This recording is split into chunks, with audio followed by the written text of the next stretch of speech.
Thank you so much for tuning in to today's video. We're going to be talking about binge eating and how you are not alone when it comes to binge eating and how it can actually become a weight loss tool.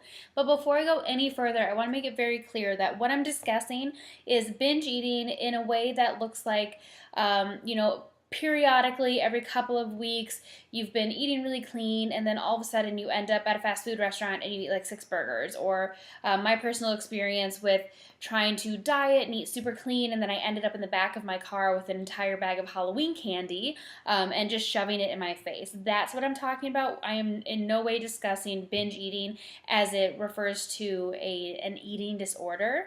If you feel like you do struggle with binge eating as an eating disorder, or you feel out of control with your binge eating, I do encourage you to go and get some professional help with that. Do your research and find a really great doctor or therapist or somebody who can help you with that. So again, I just want to make that very clear. I'm talking about very surface level, every so often, eating things that are a little bit off your meal plan and going a little bit crazy with that. So just want to make sure that I get that out of the way. So why do we binge eat? Why do we start diets with these great intentions and then it sort of all goes out the window when we end up face first in a pint of ice cream or in a bag of chips? Well, because between willpower and biology is always going to win. And I stole that from Chalene Johnson. She was doing a podcast with somebody and they were talking about why sleep is so important for weight loss. And the person she was interviewing explained that the front of your brain becomes hungry for carbohydrates and high fat foods when you're not sleeping well. So even if you're on a diet or you're following some sort of plan and you're super motivated, if you're not getting enough sleep, your biology is going to say, I need these types of foods. And usually, if your body's craving high-fat foods, your go-to isn't like avocados. It's ice cream or cake or some sort of junk food. So again, even if you have the best intentions, but your body is not getting what it needs, it's going to reach out for the high-calorie, high-fat food. Other reasons why you end up binging typically is you're not giving your body enough healthy fats, enough protein, and enough whole foods. Eating isn't just about feeling full. Your body is looking for a certain level of nutrition every day. It's trying to hit this level, getting enough nutrition. And if you're not giving it enough nutrition, not just calories, but just not enough healthy fats to support your brain and your heart, not enough protein to support your muscles, not enough carbohydrates to give you energy, you're going to end up binging as well because you're not giving your body the nutrition it needs. And then what is sort of parallel with that is usually then you're not giving your body the amount of calories that it needs. So when you are binging, it's not lack of willpower. You're not a bad person. Cravings are not a bad thing. It's just your body saying that it needs something because you're not giving it enough calories, types of food, nutrition, or you're working out too much. You're breaking down your body too much and it needs something to refuel it. So it, again, as I just said, will reach for those high calorie foods. But having a diet with healthy fats, this is a huge one that a lot of people miss. Many women are scared of consuming fat because they're convinced fat makes you fat. But healthy fats, things like coconut oil and nuts, seeds, olive oil, avocados, these support your heart, they support your brain, they support your hair growth and your nail growth, but most importantly, they keep you satiated. And when you consume these healthy fats, it collects onto the negative or the unhealthy fat cells, and then that's how your fat cells end up leaving. So we need the healthy fat to get rid of the bad fat. So then how does binging become a tool for you instead of this thing that you really get down on yourself for because you're mad that you're craving things and you're mad that you ate them? That's not the case. Anytime you have a craving or anytime you end up binging on something, it's your body saying, I need something. So how can this be a tool for you? Well, if you do end up binging, this is where you need to take a moment to reflect on, what am I giving my body too much of, not enough of? When I was sitting in the back of my car eating that entire bag of Halloween candy, for me it was both emotional and a physical thing. I was emotionally thinking that I was never going to have Halloween candy ever again because I thought being healthy meant never having candy. And Halloween is my favorite holiday, so for me that was really hard to think about, going the rest of my life without Halloween candy. And I know that that's not realistic anymore because that was an extreme. But then also because I was dieting and trying to lose weight, I wasn't giving myself enough calories for the workouts I was doing and enough nutrition. So then my body was craving high fat, high calorie foods to give me the calories that I was lacking. Your body needs X amount of calories every day just to survive.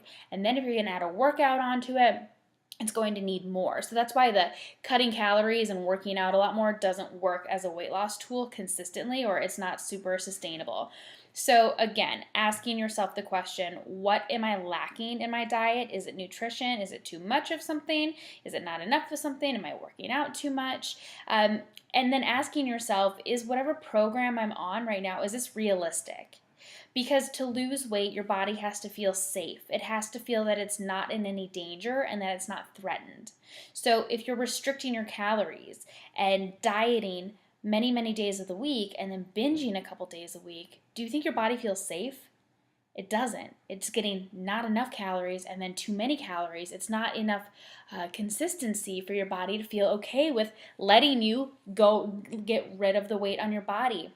So that's why I always recommend for my clients that they allow themselves 1 or 2 fun foods a day. Maybe for them it's a glass of wine or a cookie or some chips or half a cupcake or a few pieces of chocolate. If you allow those things into your diet, they no longer become taboo. They're no longer forbidden foods. They're no longer foods that you're like, oh, I wish I could have. Because the longer you go without those foods, the more you crave them, the more you live in that mindset of diet and deprivation, guess what? You're going to end up that weekend or in a few days eating 15 Oreos instead of just having like 1 a day, or knowing that you have room for 1 a day, and that doesn't make it so desperate. Then you don't always need to have one. Maybe you are trying to cut out sugar, you don't want to fit in those fun foods, then I recommend that you make sure you're eating enough calories during the day.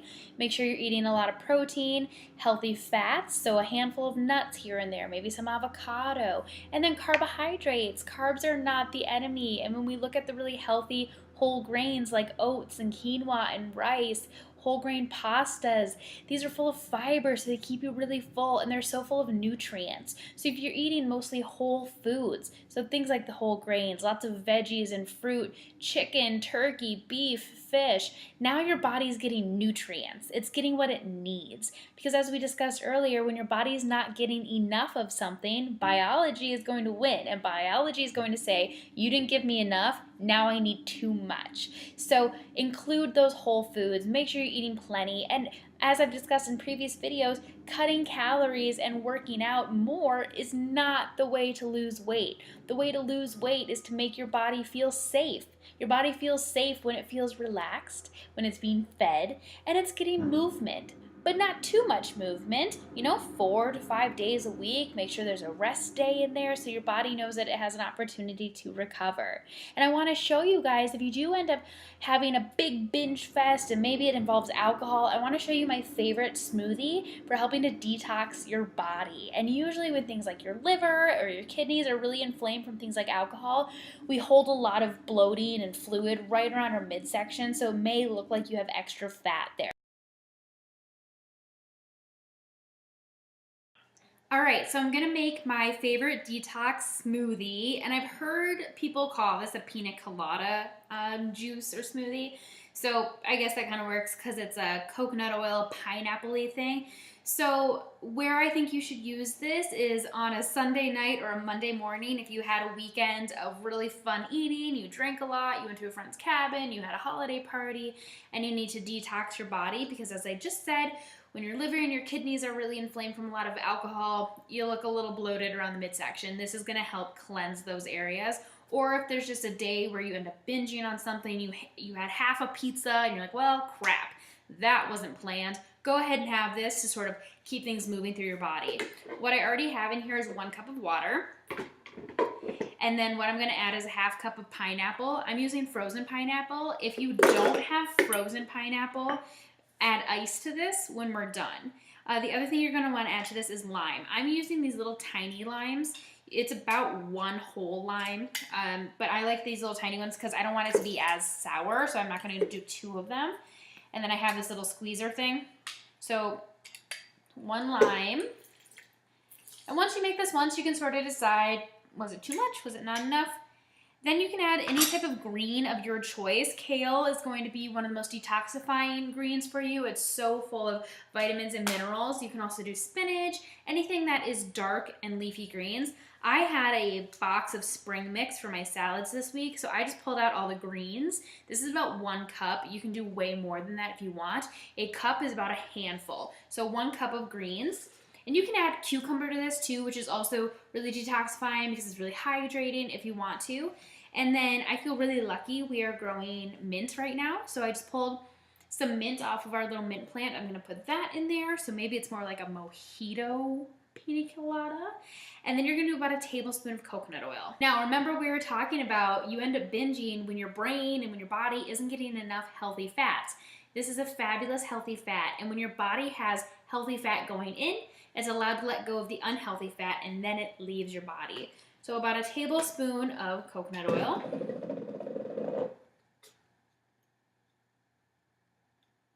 And then we'll blend it out.